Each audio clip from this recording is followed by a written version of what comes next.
And joining us now, Aris Babikian. He is Executive Director of the Armenian National Committee of Canada. And Mr. Babikian, it's good to have you here at TVO tonight. Thanks for coming in. Thank you for the invitation, and it's a pleasure, Steve. Very difficult to try to summarize the history of a people and what has transpired over 94 years in the period of time that we have, but let's try. And let's start with this. What happened 94 years ago? 94 years ago, the Ottoman Empire was in its last leg of existence. After they lost their territory in the Balkans, they looked eastward to create a new empire, new pan-Turkic empire, uniting with the Central Asian republics. And the Armenians were the only obstacle because Armenia, historical Armenia, was sandwiched between Turkey and Central Asia. And that's why the leaders of the Young Turks, the rulers of that time, they thought with the World War, it's a perfect opportunity for them to get rid of the Armenians and try to create their own dream of creating a new empire. And that's what started the whole thing. On April 24, many of the leaders of the Armenian community in Istanbul, Constantinople, were rounded up, executed, and from then on the Armenian people were left leaderless, and they started the mass deportation, killing of Armenians from all the 6 provinces which were part of the historical Armenian provinces in eastern current Turkey. You call it mass deportation and killing. You go further. You call it a genocide. It is a genocide because it was centrally planned and executed genocide. And many historians who studied the issue, the period, they came to the conclusion, an equivocal conclusion, that it was centrally planned execution and killing of genocide of the Armenian people. The plan was to eradicate the Armenians from that region. How many Armenians were in the Ottoman Empire 94 years ago? Well, 94 years ago, there are not accurate and exact figures. The figures vary between 1.75 million to all the way to 2.25 million. And are there reliable statistics on how many Armenians were killed? Well, the estimates are again around 1.5 million. There is no concrete figures because many Armenians were killed in their villages, towns. Many of them, they were perished on the route to northern Syria, in the desert. Many of them were converted to Islam to save their lives. Many families, they gave away their children to Turkish and Kurdish families on the promise that when things quiet down, they come back and they can claim their children. Unfortunately, it didn't happen. So there are a variety of casualties which will make it more difficult to concretely pin down the numbers, but according to historians, it is close to 1.5 million. We're going to get into some delicate territory here because you know that many Turks allege that genocide is the wrong word to use, that genocide, they would argue, is the intentional attempt to eliminate an entire group of people. Think rounding up Jews, Eastern Europe, putting them in boxcars, sending them to death camps, burning them in crematoria, gas chambers, something like that. And they say what happened to the Armenians in 1915 was not that, but rather it was, I think the words are, poorly managed security effort. So how does intent affect the appropriateness of the use of the word genocide? Actually, there is an excellent book on this exact topic, and it was written by a Turkish historian, Taner Akçam. The name of the book is Shameful Act. And I will advise anyone who is interested with the history of this period to read that book. When was it published? It was published around 2.5, 3 years ago. Okay. Taner Akçam clearly indicates and demonstrates that what happened, it was centrally planned and there was intent. And the good thing about this book is that Taner Akçam bases his analysis, research on original, authentic Ottoman documents from the Turkish archives, from the Prime Minister archives, from the Interior Ministry archives, and from the archives of the Defense Ministry. So it's not only that Taner Akçam demonstrated that was intent, even the international organization, the International Association for Genocide Scholars, which is the preeminent organization on genocide studies around the world, They came to the very clear conclusion that there was an intent, and it was purposely done, and it was centrally executed. Furthermore, the International Center for Transitional Justice, which is another organization involved in conflict resolution based in New York, they did a study on the request of Turks and Armenians, and they came to the conclusion that the Armenian genocide fulfills 4 points out of the 5 of the United Nations Genocide Convention. So it is clearly demonstrated that it is a genocide. Furthermore, many Holocaust scholars, 126 Holocaust scholars, they signed a statement, among them Elie Wiesel, Yehuda Bauer, Linda Epstein, Helen Fine, and many other renowned scholars. They signed a statement saying it is a genocide and it was centrally planned and there was an intent. So the evidence are very clearly there demonstrating what the Turkish government, this is a Turkish government ploy to delay in the inevitable. They are trying to win time. They try to hinder the recognition of the Armenian genocide by the international community. What for? What for? Not to recognize it, to muddy the water, and to try to create conflict, to try to create confusion in the mind of the international community. But to what end? To what end? Their intention is not, because they know that, first of all, there is a sentimental issue. There is a national pride issue for any nation, not only Turks. Any nation doesn't want to admit that previously their predecessor committed such a heinous crime against another minority.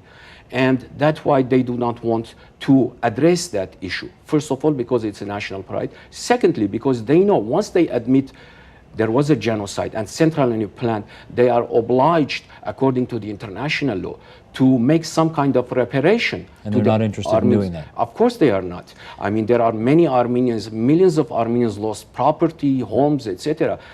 Many thousands of Armenian churches, cultural centers, heritage centers, all were destroyed. And the Turkish government, the current government, is obliged as the successor of the Ottoman Empire to make amends for that. Well, that's the key. I mean, some in Turkey would allege that these Turks have little in common with those Ottomans, that it's not the same regime, it's certainly not the same people. We're talking about 4 and 5 generations later. And why should these people today have to accept responsibility for something that was done not even in their name so many years ago? You see, this is an interesting question, Steve, and it's ironic at the same time. On one hand, the Turkish government is saying that we are not part of the same system, but in the meantime, they are defending the deeds of their predecessors, the Ottoman Empire. Which one is it? Are they not part of that government or the successor of that government, or they are not? You see, this is the confusing matter for everyone. On one hand, they say we don't have anything to do with them, but on the other hand, they defend the deeds of what they have done. And secondly, we know that we Armenians, we do not have anything against the Turkish people. We know that 3-4 generations passed, and these people are not responsible for what happened, but at least as a moral issue, these people, this government, they should come to terms with that reality. And this is what it is lingering the conflict more, because it's an open wound for the Armenians for 94 years, and the Armenian people need healing. We need to move on from that day. I am a third-generation survivor.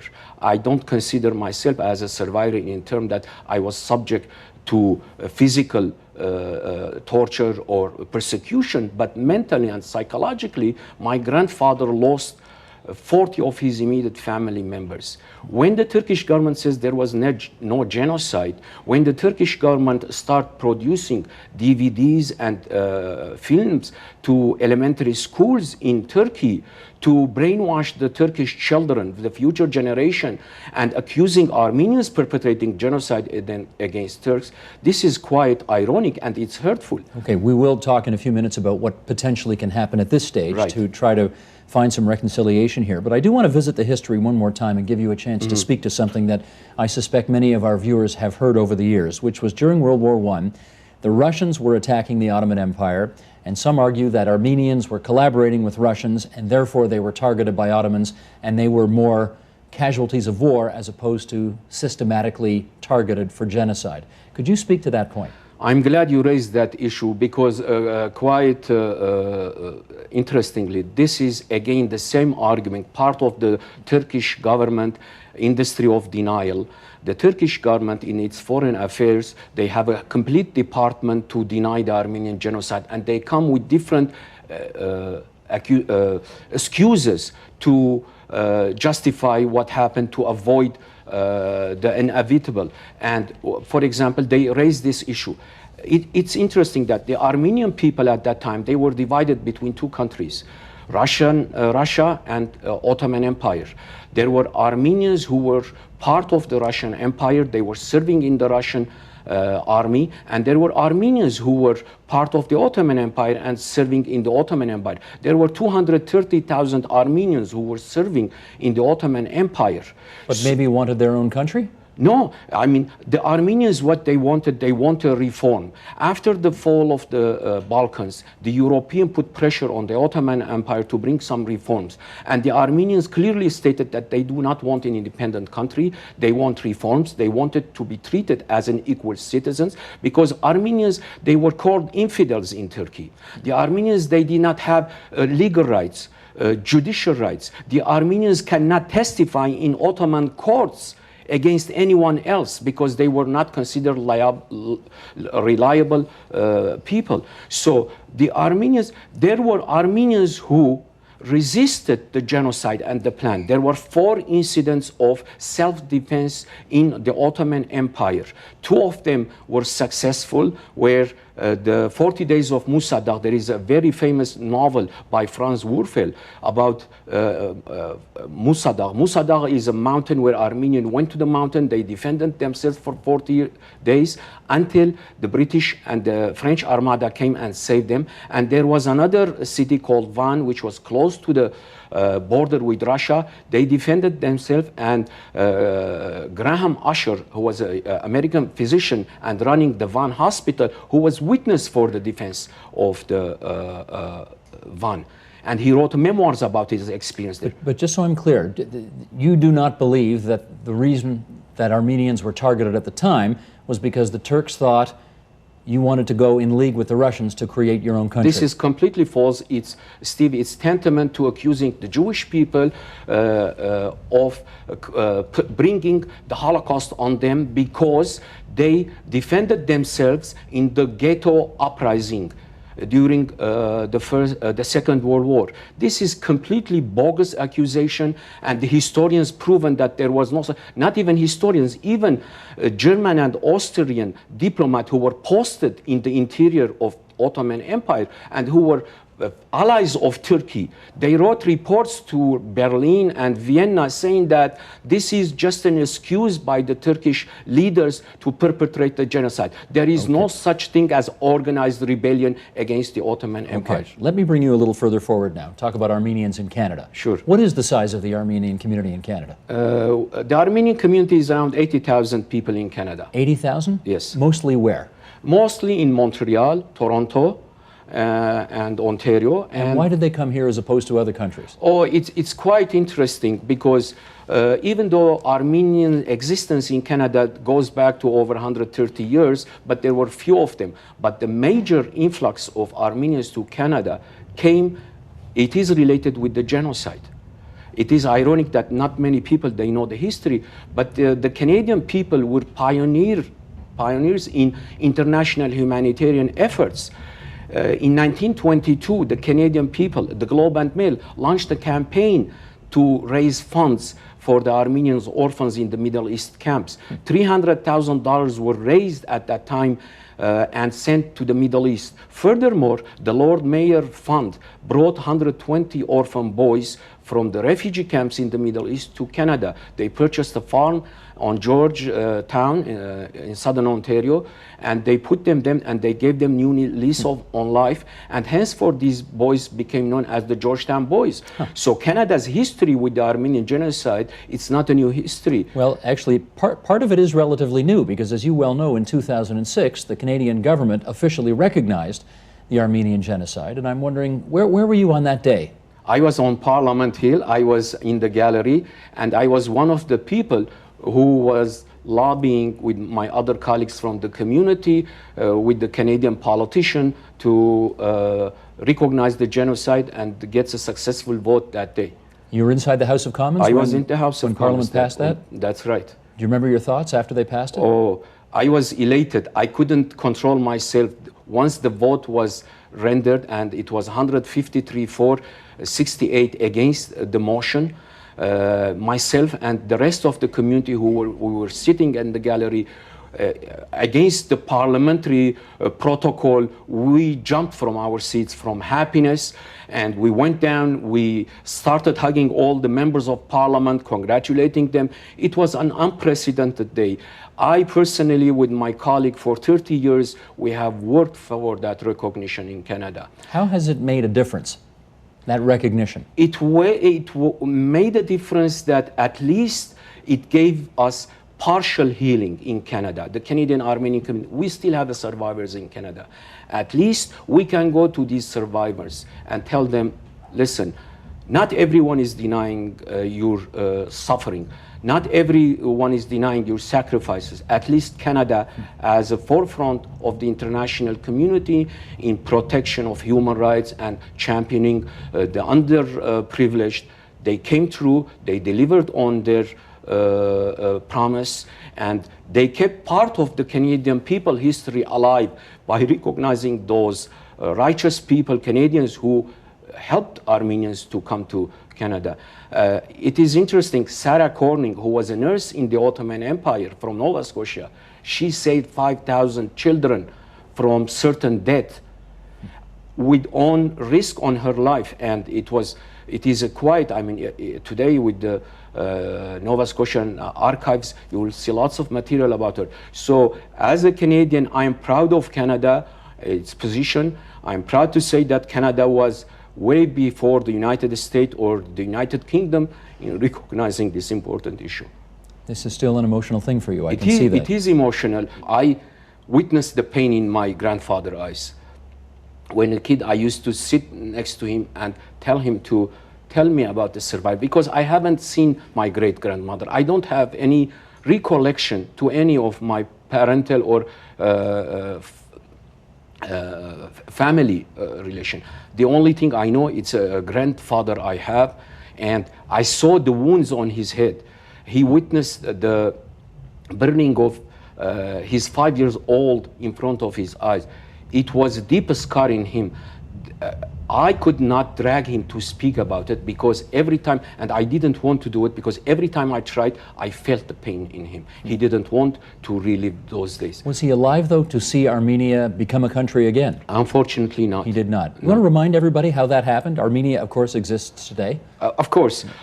You see, Armenia was an independent country for 2 years. In 1922, the Soviet Union was formed. The communists came and took over Armenia, and Armenia became part of the Soviet Union for 74, 75 years. And in 1991, with the fall of the Soviet Union, Armenia became an independent country once again. That's Armenia, which was part of the Soviet Union, of course, and became part of the international community. You know, there are two sort of giant forces at play here. On the one hand, the desire by the Armenian community to achieve respect, to achieve recognition for the genocide of 94 years ago. And on the other hand, this great desire by the Western world to bring Turkey into the Western family, as it were, in the hopes that a modern Turkish Muslim country could be a great example and a great hope to other Muslim countries around the world. There's a fear, though, that if we can't get past the genocide, we can't get to deal with this other issue regarding Turkey. What kind of thoughts do you have about how the world should be handling all of this? I think the Turkish Republic has a certain contribution in the past few years towards different conflict around the world. And as I said, we do not have anything against the Turkish people, and we wish them well.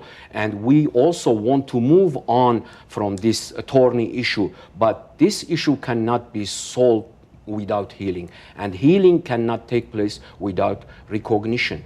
The Turkish government, the first step that the Turkish government need to do, and the international community should help Turkey to do that, is that Turkey, first of all, should stop the rewriting of history. The Turkish government should stop going around the world spending millions of dollars on public relations. Okay, but has there not been a group of fairly significant Turkish professors who have now signed a letter saying? That's what I was coming to, that there are, you see, that's why we have to make a distinction between the Turkish government and the Turkish people. Today, there are many righteous Turks who came on their own risk and challenged the Turkish government narrative on the Armenian genocide. For example, Orhan Pamuk spoke publicly about it, and he was threatened by jail under Article 301 from the Turkish Penal Code. 30,000 people recently in Turkey signed a petition apologizing to the Armenian people. Are those efforts helpful in your view? Of course it is helpful. We are quite encouraged by such a change in Turkey in the level of the civil society. And these are positive means to resolve this conflict. But do you want to see an official apology from the Turkish government? Yes, of course. And an acknowledgement of the genocide? Of course we would like to see, because as I said, without a recognition, without acknowledgement, there is no healing. And therefore, without those things, what in your view cannot happen?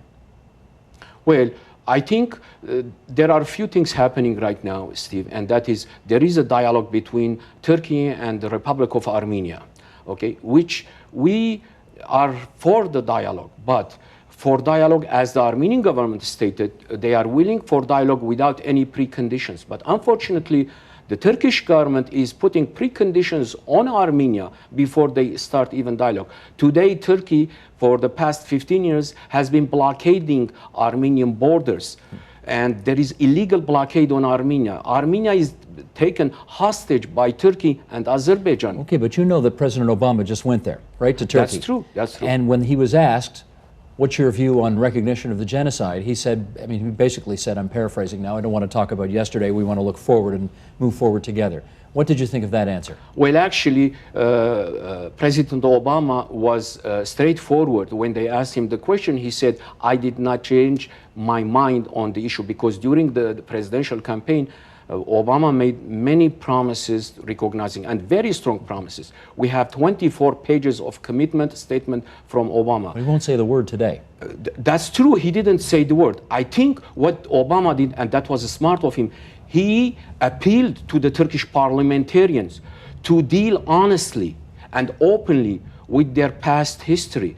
I mean, for a foreign government representative, president like Obama, United States as a superpower, to go to the Turkish parliament and state that you should deal honestly and openly with your past history, as we did with our native Indians. I mean, this is a significant statement, even though he didn't use the word genocide, but he was very clear. He was putting the ball in the Turkish politicians' court that this issue needs to be solved.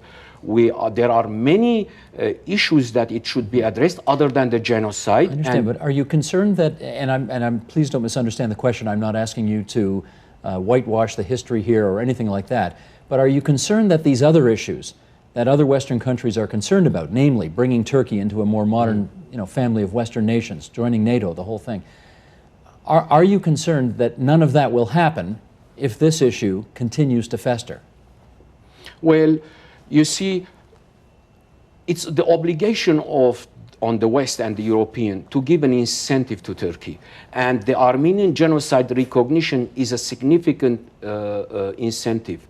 I think by reasoning with the Turkish government, the West can play a positive role, encouraging Turkey to recognize the genocide and helping them on the way to integrate to the European Union and democratize their own society. Many Turkish people now. They are urging the government because they consider that the Armenian genocide is the last taboo in Turkey, and it is hindering the democratization process in Turkey. So the Armenian genocide recognition is not only important for the Armenian and the international community, but also important for the Turkish people to move on, to come clean with the past history and democratize their own society. Today, Turkish journalists, historians, they cannot speak on the Armenian genocide because they are afraid that if they speak or they use the term genocide, they will penalize under Article 301, as they did with Orhan Pamuk and Taner Akçam and other righteous Turks. So this issue, the West can play a positive role. They can convince Turkey, give them incentive to recognize it and move on for the benefit of our own people and for the benefit of the Europeans. Mr. Babikian, we're very grateful you came into TVO tonight to tell us your side of this. Thank you so much. It's my pleasure, and thank you for the opportunity.